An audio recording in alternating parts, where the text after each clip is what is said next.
আলাইকুম সবাইকে। সবাই কেমন আছেন? আশা করি খুব ভালো আছেন। আলহামদুলিল্লাহ আমি খুব ভালো আছি। তো আজকে আপনারা দেখতেই পাচ্ছেন এখানে একটা লাউ দেখা যাচ্ছে।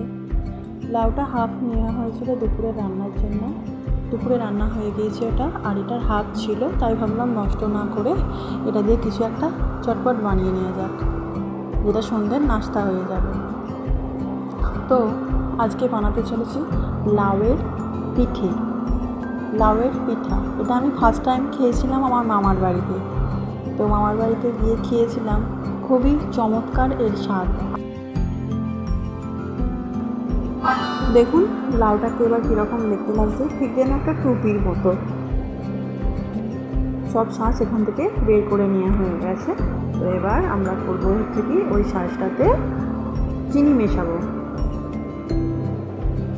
এবার স্বাদ মতো লবণ দিয়ে দিলাম।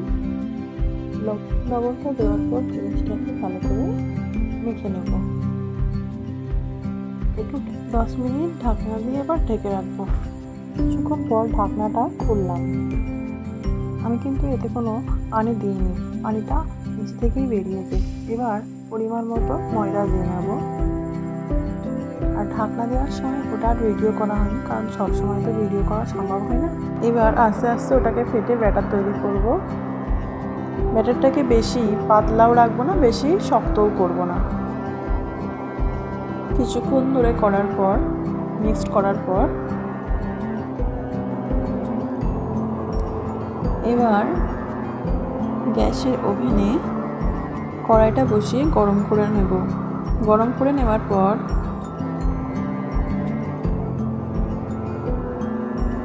আস্তে আস্তে গোল শেপ দিয়ে, বেশি মোটা করব না, জিনিসটাকে পাতলা পাতলা করে